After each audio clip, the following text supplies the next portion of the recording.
China's economy is in crisis mode, but will a new strategy turn the Chinese economy back from the brink? Welcome to China Uncensored. I'm Chris Chappell. China's economy has been struggling, but the CCP has a solution. The China Shock strategy they used back in the early 2000s. Economists call it China Shock 2.0.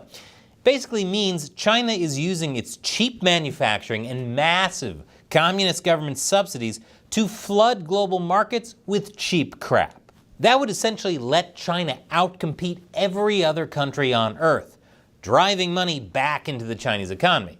There's just one problem with their perfect plan. It's causing a global backlash. During a recent visit to China, U.S. Secretary of Treasury Janet Yellen had plenty to say about cheap Chinese goods flooding the global market. I'd say we need Noah to build another ark to survive this flood, but there's a good chance the parts for the ark would be made in China as well. When she wasn't inhaling Chinese food, she was lambasting Beijing's economic practices, among many other things. But it's not just her. Yellen's visit was followed by one from German Chancellor Olaf Scholz, and he made it clear that Europe wasn't pleased with Beijing's regional aggression, backing of the Kremlin's war on Ukraine, or its massive sale of cars and green energy technology to the European markets. And, lest you think this is just oppressive Western powers trying to keep China down, no. The CCP is actively hurting developing countries with its dishonest dumping. Brazil is launching probes after Chinese imports soared. A surge of cheap imports of tires, metal sheets, and chemicals to Brazil is hurting local manufacturers. Brazil's industry ministry complained of the damage to the domestic industry. India is also suffering. They just imposed a 5-year anti-dumping duty on Chinese imports. This time, the duties targeted Chinese wheel loaders, gypsum tiles, and industrial laser machinery in order to protect local producers. I had no idea there was a glut of laser machines in this world. I also want to point out that India and Brazil are two of the countries in BRICS, China's supposed economic alternative to the US. BRICS is not a thing. Even war-torn Ukraine is imposing anti-dumping duties on China, in this case targeting steel fasteners. But despite the backlash, there are signs that this dumping strategy is working. The Chinese economy did better in the first quarter of this year than projected, according to stats provided mostly by the Chinese Communist Party. Remember, according to former Premier Li Keqiang, China's GDP is man-made and unreliable. Of course, he mysteriously died last year, so what could he possibly know? Probably too much. But if you look at more, how shall I say it, real data, the forecast for China's economy is still bleak. China's housing prices are collapsing. Inflation data shows that consumer demand is still low in China. That's a big indicator that Chinese people aren't spending, they're saving, because they don't see a bright future for the economy. But wait, why should they be concerned? Doesn't a communist system ensure that everyone is taken care of?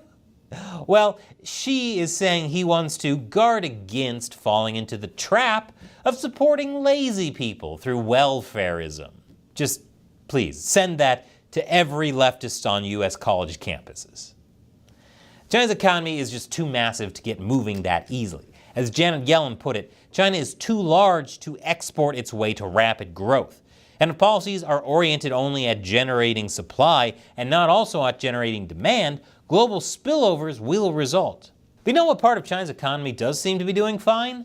Military spending, despite the failing economy. Maybe we will need that ark after all.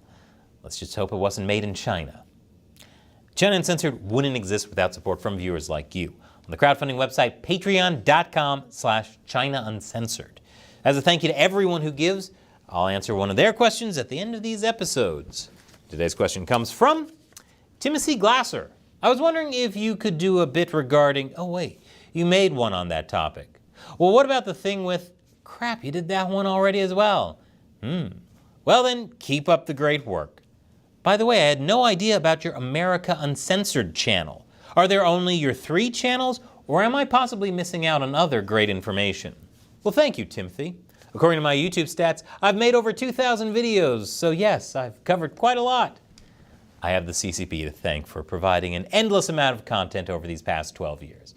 But yes, in addition to China Uncensored, I actually have a total of 4 channels. There's America Uncovered, where I look at complex and controversial U.S. issues from more than one perspective. There's the China Unscripted podcast, where I do long-form interviews with other leading China experts. And the newest show, Gamers Unbeaten, where I hide controversial topics YouTube might censor in gaming content. I just came out with a new one on that channel where I recreate communist China in the game Dwarf Fortress. Click here to check it out. But I hope you'll subscribe to all of them if you haven't. So thank you for your support, Timothy. And you can join Timothy on Patreon by clicking that orange button. Once again, I'm Chris Chappell. See you next time.